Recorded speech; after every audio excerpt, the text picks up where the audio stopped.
know the story. I've worked it with you. We've talked about it. We've written about it. It's still, to me, an incredible story about mind, body, soul, psyche, how all of that comes together at this crisis. And you said something that was really important about we all have these narratives we carry around, and it takes something really dramatic for us to change them. And in some ways, we're all wandering around in a bit of a coma, stuck with that same narrative.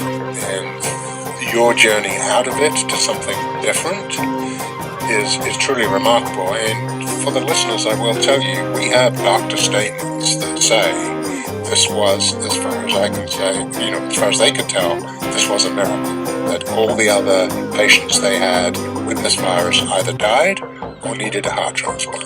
And the fact that you came out of it the way you did, they cannot explain that.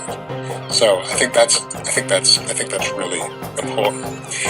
So when we come back after the break, here you are. You see through different eyes, metaphorically and literally. You have a healed heart, metaphorically and literally. and the question's going to be, I know there's a period of rehabilitation as you get over this crisis. The question is going to be, what do you do with that? What did you do with that new vision? What did you do with that new heart? How did this transform your identity? How did this transform your narrative? And how did this transform your life? And we're going to hear this incredible story continues from Barb Morello about how she took an experience of being in a coma and how it changed her life. We're here with our guest, Barb Morello. So Barb, we've heard your incredible story, absolutely unbelievable. And so after you've rehabbed, how has this changed your life? Well, definitely see through different eyes. And when I say that, I used to see the world in, worldly ways, and now I see through godly eyes. So there's a spiritual approach to everything I do now. And with my change of heart, I embrace others by serving in a capacity where I lead others to experience a transformation of their heart and to be able to see through different eyes as well. And I do that through a couple of ways. One is through animal-assisted therapy, and as you heard, I love horses, and my horses actually also helped me in my recovery, and they were also sort of what helped me when I was young as well, through, I guess, what I experienced as a youngster. So using my horses, I developed a nonprofit called Seahorse Miami, and we work with women in a drug rehab facility. And it's not just, drugs that they come in there for. It's, alcohol abuse, human trafficking, mental health issues. It's a number of problems. But using the horses, they come out to Seahorse, transformational experience just by doing equine assisted therapy. And also we do journaling with the ladies as well, teaching them how to approach their life through journaling. Yeah, and so you're helping other people also see through different eyes and have a change of heart too, right? That's right. Yeah. And, I just feel so blessed that God has given me this second chance. And when you see the brokenness in the world, it's just heartbreaking.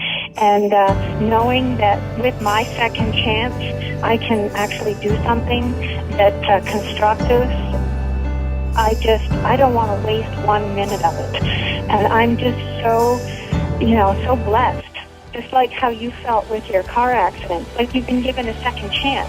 And that is the question, what are you going to do with your second chance? And if there's one thing I've learned, there is a heaven and there is a hell. And I don't want to go to a dark place. I want to end up in a place of love and light.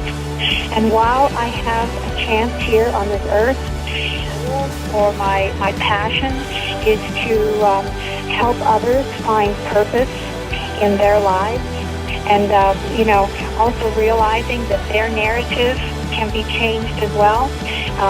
The women who have drug and alcohol addiction, it's really not about the addiction, it's about the condition of their heart. They use drugs as a band-aid to mask the underlying problem. And so by changing their heart, by changing their thinking, and getting them to see that there is another way, is just so life transforming for these individuals. So I couldn't imagine doing anything else. I'm just so blessed that God gave me this opportunity and second chance. And I'm just blessed that I've been around horses my whole life, and that horses have this amazing ability to be used. And I always say in equine therapy, the reason that God made horses was to reflect back to us humans what's really going on in our hearts. And that's why they're so effective in equine therapy. That through their mirroring back of hidden issues, they can be revealed, and then we can have a discussion about them, and the women can understand what's going on in their soul and make a change. And there hasn't been one lady that has not come through the program that has just broken down into tears when they the revelation or the light bulb moment, that aha moment that they get through the equine therapy. And the success rate has been tremendous. And it's just a beautiful thing to see that people can have a second chance, and that I'm being allowed to be this person that helps others have a second chance in their lives. I think it's interesting, Barb, that you've chosen such a vulnerable population of people who, I'm going to guess probably in your former life that you would not have had a lot of those kind of people in your, regular day-to-day comings and goings. Is that right? That's right. So that for me is the interesting. It's like I go where a person goes from a life of serving themselves to a life of serving other people, that there's this huge transition. And you mentioned, I guess, like your passion about and in your total belief in that there is a heaven and hell, and looking towards getting to heaven and staying out of hell. And I think that the work that you're doing, and hopefully what we're doing on this radio show, is helping people to understand that you put yourself into heaven and hell every moment that you're alive, by the thoughts that you're thinking, by the things that you're doing.